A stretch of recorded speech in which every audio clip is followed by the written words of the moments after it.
Let's talk about sports, baby. Yeah, from the stands of a sports fan, my mans. Let's get into it. Man, we're really doing a recap on the NBA All-Star Weekend. It just happened in Indianapolis just this past weekend, February 16th through the 18th. It's a lot to talk about, but I want to start off, first and foremost, Indiana Pacers and the Skills Challenge. They won the Skills Challenge. It was three players, the Indiana Pacers, the Rising Stars, and some other stuff. They won. But here's the thing. They won based off of, like, their passing skills and, like, rebounding or something goofy, like dribbling. But they were horrible when it came to actually shooting shots. Either the half-court shot or just, like, the little threes or the jump shots, whatever they was doing, they were not doing well. And I was just like, and I think it was Reggie Miller, the announcer, like, that's what we do. Fundamentals is Indiana-based basketball. We love basketball. Fundamentals, passing, rebound. I'm like, bro, that shit is boring. Don't nobody care about that. Excuse my friend. But anyway, Indiana Pacers won the Skills Challenge. Shout out to them. Just on passing and layups. Now, Steph Curry did the special three-point contest with Sabrina from the New York Liberty or something like that. Excuse me if I forgot. But anyway, he ended up beating her. Now, this was something separate from the actual three-point contest with the regular NBA players, etc., which we'll talk about in a minute. But it was Steph Curry versus Sabrina. Let me get her exact names. Sabrina Lonschool, whatever the case may be, from the New York Liberty, man. Now, she started, so she came out first. I think she hit every ball in the first rack. When she started to go around, started to lose that momentum, but then she picked it up again in the end. She had 26 points. Steph Curry came out there, did what Steph Curry did, had 29, so he ended up winning. Now, I ain't gonna lie, part of me just knew that this girl was about to win, but she kind of lost her rhythm. Now, she was shooting NBA three-pointers from what I heard, and she wasn't shooting like regular WNBA three-pointers, so shout out to her for doing that. All right, but nonetheless, Steph took the dub like I feel like most of us should have known. Now, I wouldn't have been shocked if the girl won. I ain't even gonna lie. I would have been surprised, shocked but not surprised, I guess I'll say, if she won. But Steph did his thing. Now, if she would have won, what we would have been saying about Steph, or just overall WNBA? I feel like WNBA is another example of the Indiana Pacers winning the Skills Challenge. Y'all got the fundamentals down pat. You can probably dribble and shoot.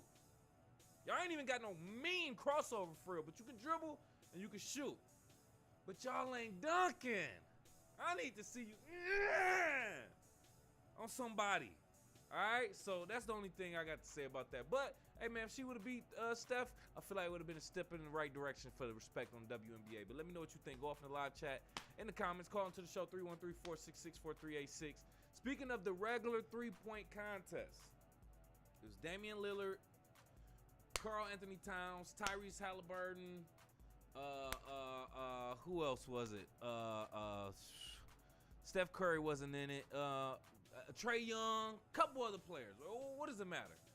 Out of all like 10 players, it came down to 4. It was a 4-way tie for like 26 points. Karl Anthony Towns, Trey Young, Tyrese Haliburton, and Dame Lillard. It ended up going down to Karl Anthony Towns and Dame, but Dame pulled it off. It really be those money balls and the balls that be worth the extra points. If they made all the balls just 1 point, I really want to see who will win. Let's just go straight off the count. That's what I really think it should be. But anyway, Dame got it, bro. Dame got it. Barely, but he won it. Back-to-back champion, by the way. Dame Lillard, back-to-back three-point contest champion. What does that really say? Now, clearly, he's not the best shooter in NBA history because Steph Curry already proved that. So what does this make him the most accurate? One of the most accurate? I like to see shooters and who can shoot, but what does that really mean? I'm not really ishing on it, but I'm really asking the question. But let me know what you think. Go off in the live chat in the comments. Call into the show. 313-466-4386. Speaking of back-to-back champions, though, McClung, put some respect on his name. Back-to-back dunk contest champion.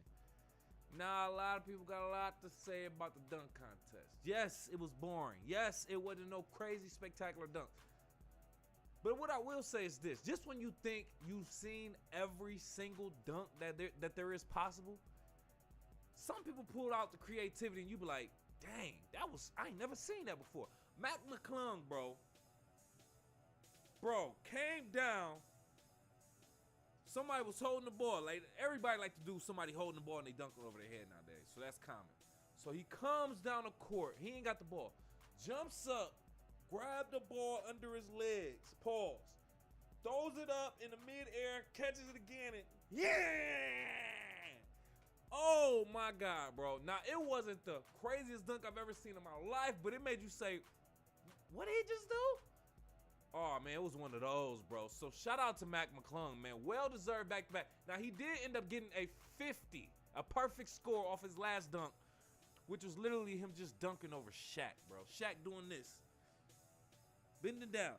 If you really want to dunk over somebody, let them hold the ball full length like this while they standing up, and you dunk over that. Other than that, we've seen this, bro. We've seen people dunk over that. So not only do I think that did not deserve, I feel like his first dunk should have been a 50. That last dunk over Shaq, that should not have been a 50, bro. They should have switched the scores or something. I don't even think it was that good at all. It was just a very lackluster dunk contest per usual, besides the one or two dunk that I think McClung had. But anyway, shout out to him winning back-to-back dunk contests. Let me know what you think. Go off in the live chat in the comments. Call into the show. 313-466-4386. Jalen Brown, bro. Super crazy dunk, man. It was so trash, by the way. That's what I meant. Anyway, All-Star game officially. Let me give my whole thing on this. So, first and foremost, the East beat the West 211-186. First All-Star game in the 73-year history that the score got over 200. In the Eastern Conference, the first team to score the most three-pointers in the All-Star game. Something crazy, bro. Let me tell you this, though. That's all it was. It was a three-point contest. Every now and then, somebody come down and drive the lane, penetrate, boom, dunk the ball. But that's all they had. It was barely any defense at all. It was just a bunch come down, shoot. Now, it was a little impressive because Dame Lillard came down. I'm talking about feet on the half-court line. I'm talking about paper, baby. Oh, bro. Dame showed out this year for the All-Star. He put on a show. But other than that, bro, it ain't really no. We want to see defense as well as off. We want to see them one-on-ones. We want to see, even though it's an All-Star game, 5-on-5, we want to see those one-on-ones, bro.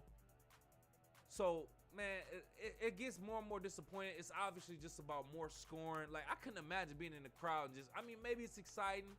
You're seeing all the NBA's greatest on the court at one time instead of having to play different games, different venues. But, bro, coming from the eras that we came from, as old as I'm sounding, bro, like, it was nothing. But maybe the younger generation like it. That's why I say, let me know what you think. Go off in the live chat in the comments. Call into the show, 313-466-4386. Other than that, bro, it was some weird thing. First of all, the intro to the All-Star game. Way too long, way too extravagant. Introducing the players, it was like 15, 20 minutes, bro. That's what it felt like. Just introducing the players from both sides. I don't even think they should really introduce the bench. Just do the starting five, bro. And then say, and then the rest of the Eastern Conference. And the rest of the Western Conference. And that's it, bro. Because that took a long time, bro. Maybe they got their money's worth at the event, but I feel like somebody fell asleep waiting for all that stuff to go through, bro. Then they did the O Canada and the national anthem. Oh, my God. I think they do that all games, but still, bro. It just took forever. It seemed like forever. Anyway, it was 3 players in the East, by the way, wearing the number 0. Starting, by the way. Very, very weird, bro. It'd be like, what are y'all doing? Y'all couldn't try to choose another number? Tyrese, Haliburton, Jason Tatum, Damian Lillard, all wearing 0 on the court at the same time. The only other players with different numbers was Giannis Antetokounmpo, and I think it was Bam. Bam Adebayo had 13. Giannis had 34. It was just weird. Why y'all all gotta have 0? Maybe that's petty. That's just me. Other than that, LeBron James, maybe we could say that's why the West didn't win. He didn't even play in the second half. By the way, he only played in the first half. He was dominant. He did his thing. Showing out, showing his face for the people that paid the money. But, you know, I think he was really just doing teammate tryouts. He threw a lob to Devin Booker in the second quarter. It looked like poetry in motion. I feel like as soon as it connected and Devin Booker hit, he was like, I need you. I need you. That's what I feel like LeBron was doing. LeBron was doing like little teammate tryouts, seeing what next star he would want on his squad. I don't know. That's just me reaching, though. That's just what I think. Let me know what you think. Go off in the live chat in the comments or call into the show, 313-466-4386. Can we talk real briefly? If you do want some football, got some football coming up. The UFL, that's the USFL and the XFL combined 30th. That's the USFL. It's the USFL conference versus the XFL conference. That's how they're doing their conferences. And there's 4 teams in each conference. The USFL conference is the Birmingham Stallions, the Houston Roughnecks, Memphis Showboats, and I guess my Michigan Panthers, who's playing at Ford Field, by the way. XFL conference got the Arlington, Texas Renegades, the DC Defenders, San Antonio Brahmas, and the St. Louis Battlehawks. So that starts March 30th. With I think the champions from the USFL, which was the Birmingham Stallions, and the champions from the XFL, which I believe was the Renegades. Yeah, so they're going to kick off the season March 30th. Are you interested in watching football in the spring and the summertime? I think they should just strictly focus on the summertime. I wouldn't even do the spring because you still got college basketball and the NBA playoffs. They should specifically do the summer, bro, when it's only baseball and hockey. That way we can really have a third option, but that's just what I think. Other than that, I will tune into it, at least until the basketball season and the football season starts again. But let me know what you think. Go off in the live chat in the comments. Call into the show. Is there a team near your hometown? You rooting for anybody? If so, let me know. Go off in the live chat in the comments. Call into the show, 313-466-4386. Last but not least, we are going to just wrap it, just make an announcement. Devin Haney is fighting Ryan Garcia April 2024. As soon as I get the official date, I will let you know. What are your predictions for that? I believe Ryan Garcia is a great showman. Makes it look nice on the internet and on camera. But in the ring, it's a little different story. Like in the actual ring with the lights on and everything. So Devin Haney, I think he's serious business. And it will be a serious upset. I believe Devin Haney is the favorite. If Ryan Garcia wins, it'll be a serious upset. So that's all I got to say. I would probably roll with Devin Haney, just off the strength. But that's just what I think, man. Let me know what you think. Go off in the live chat in the comments or call into the show, 313-466-4386. Switching it up, getting up out of here real quick. Yo, can you do me a favor and let me know next time you see a post on Instagram or Facebook that you know is inappropriate? I want you to report it, because I saw a post of a woman, an adult woman, hitting on a child. And I reported it immediately. It made me feel very uncomfortable. This is on Instagram. Tell me why when I reported it, I got feedback saying, hi, we did not remove your post. However, we still want to help. You could either mute or block this person. So ain't it against community guidelines to have stuff like this out? As soon as I report it, y'all say y'all not gonna remove it. What are these social media sites really doing? Do we really care? Do you even care? You want to see that on social media, right? That's what I think. They're giving you what you want. You want to see it, and then you want to complain about it, make noise. But that's just what I think. Let me know what you think. Go off in the live chat in the comments. Call into the show, 313-466-4386. About to get up out of here, man. So do me a favor. As I step out, kick it with KCMC on all social media at KIWKCMC. That's Kick It with KCMC, just the abbreviations. And show some love to my sponsor, Team Elite. They on Facebook, Twitter, Instagram. Also at Team Elite 313. That's TEAMELITE 313. And check out their premium casual wear. T-shirts, sweatshirts, hoodies, tech fleece, jogger sets, varsity sets, hats, and more. It's all on your website, teamelite313.com. Ask your mom. Boss up on them, though. Appreciate you kicking. Like I said, man, if you got this far, hit that like button, please, and thank you. Hit that subscribe, hit the alert so you know when we going live, because I might pop up on you at any time.